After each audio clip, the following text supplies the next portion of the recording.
इस एपिसोड में हम लोग बात करेंगे कि शुभ चंद्रमा की जब दशा आती है तो क्या संकेत होते हैं और अशुभ चंद्रमा की दशा में क्या संकेत होते हैं। इसके अलावा इन सब का निराकरण कैसे हो, इन तमाम बातों की जानकारी आज के एपिसोड में देने वाले हैं। अतः धैर्य पूर्वक और ध्यान पूर्वक आज के एपिसोड को सुने और सुनने के बाद अपने जिंदगी से चंद्रमा जनित जितनी भी समस्याएं हैं उन सब समस्याओं को सही कर लें। सबसे पहले यह बात करते हैं कि शुभ चंद्रमा जब आते हैं तो क्या क्या संकेत देते हैं। तो शुभ चंद्रमा की दशा में आपकी मानसिक रूप से स्थिति काफी शांत, काफी सौम्य होती है। इसके अलावा माता का विशेष रूप से आशीर्वाद मिलता है और राजा की पत्नी यानी कि आज के दौर में अगर देखा जाए तो मंत्री वगैरह, प्रधानमंत्री वगैरह या इसी प्रकार के जो भी पद होते हैं उससे विशेष सम्मान की संभावना होती है।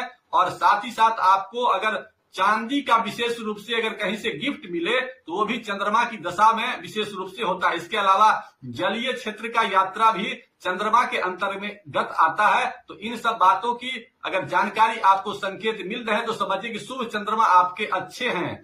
और अब अशुभ चंद्रमा की बात करते हैं कि जब आपके जिंदगी में मानसिक समस्या ज्यादा से ज्यादा आने लगे तो समझिए कि अशुभ चंद्रमा की दशा में वो परेशानी बढ़ाएगा। इसके अलावा आपके अंदर में विशेष रूप से माता की सुख में कमी हो जाए या माता बीमार होने लगे तो समझ जाइए कि खराब चंद्रमा की दशा होने वाला है। इसके अलावा शरीर में कफ ज्यादा बनने लगे, इसके अलावा आपको विशेष रूप से मानसिक परेशानी, डिप्रेशन वगैरह ज्यादा परेशान करने लगे। इसके अलावा शरीर में जल का असंतुलन होने लगे, शरीर में कैल्शियम की कमी होने लगे, आंख के पास कालापन दिखना शुरू हो जाए, हाथ पैर से अपने आप पसीना निकलना शुरू हो जाए, महिलाओं की जिंदगी में मासिक धर्म से संबंधित अनियमितता होने लगे तो समझ जाएं कि चंद्रमा की जो दशा आने वाली है वो शुभ नहीं आने वाली है। तो उसके विशेष उपाय करने की जरूरत है। अब हम विशेष उपायों की चर्चा कर देते हैं कि विशेष उपाय आप क्या क्या कर सकते हैं। लेकिन चर्चा करने से पहले आप लोगों से एक नम्र निवेदन है कि अगर हमारे चैनल को सब्सक्राइब नहीं किया है तो कर लीजिए। साथ ही अगर आप लोग ज्योतिष का शिक्षण चाहते हैं या ज्योतिष का परामर्श चाहते हैं तो नीचे दिए नंबर पर संपर्क करके उस जानकारी को प्राप्त कर सकते हैं। अब यह बात करते हैं कि चंद्रमा अगर खराब है तो क्या क्या आप कर सकते हैं। सबसे पहले चंद्र त्राटक करने का प्रयास कीजिए। चंद्रमा जब भी आकाश में दिखे तो उसे कुछ देर देखने का प्रयास कीजिए। इसके अलावा अपने शरीर में जल तत्व को बैलेंस करने का प्रयास कीजिए। शरीर में जल तत्व का संबंध चंद्रमा से होता है तो चंद्रमा को बैलेंस करने के लिए जल की मात्रा को बढ़ाइए। अगर आपका वजन 60 किलो है तो आपको 4 लीटर कम से कम 24 घंटा में पानी पीना है। अगर 70 किलो का है तो 5 लीटर, अगर 80 किलो का है तो 6 लीटर पानी पीना। इसी एवरेज से अपने पानी की मात्रा को बैलेंस करने का प्रयास कीजिए। सुबेरे के टाइम में पानी ज्यादा मात्रा में पीजिए, इसके अलावा शाम को कम पीजिए और साथ ही साथ रसीले फलों का प्रयोग ज्यादा मात्रा में कीजिए और स्नान नित्य दिन कीजिए। इसका विशेष रूप से ध्यान रखिए। पानी की बर्बादी न हो इसका विशेष ध्यान रखिए और माता की विशेष रूप से सेवा होनी चाहिए और भगवान शिव की भी विशेष आराधना करने से जल तत्व बैलेंस होता है। और ओम नमः शिवाय, ओम नमः शिवाय का मानसिक जाप अगर चंद्र त्राटक करते हैं तो चंद्रमा के सामने बैठ जाइए और नहीं तो एकांत जगह में बैठ करके और भगवान शिव का ध्यान करने से भी चंद्रमा आपके जल तत्व बैलेंस होंगे। क्योंकि शरीर में 3 भाग जल ही होता है और जल अगर बैलेंस हो गया तो आपकी 70% जो दिक्कत है वो ठीक हो जाएगी।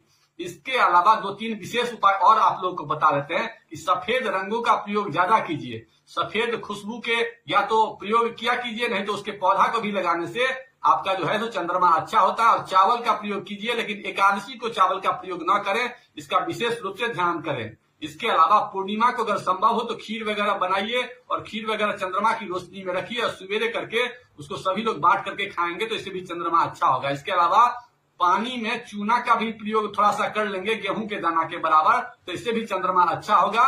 इसके अलावा सोमवार को भगवान शिव पर जल का अभिषेक करेंगे, इससे भी अच्छा होगा। और जलीय जगह पर सोमवार को जाकर के वहां पर बैठेंगे तो इससे भी चंद्रमा अच्छा होगा।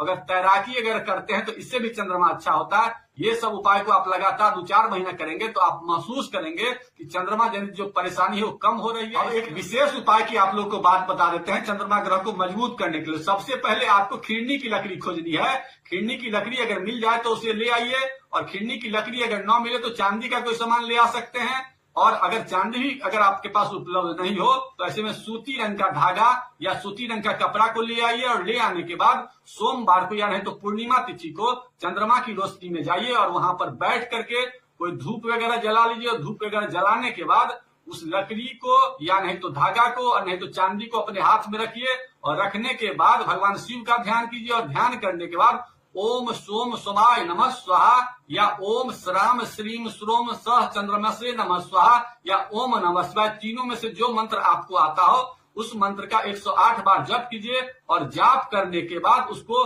या तो माता के द्वारा धारण कर लीजिए और नहीं तो कोई बुजुर्ग महिला हो उसके द्वारा अगर आप उसको पहन लेते हैं तो आप देखेंगे कि चंद्रमा जनित जितनी भी समस्याएं हैं उस धागे से या उस खिड़नी की लकड़ी में इतनी ताकत हो जाएंगी कि आपके जो चंद्रमा है वो मजबूत होने लगेंगे।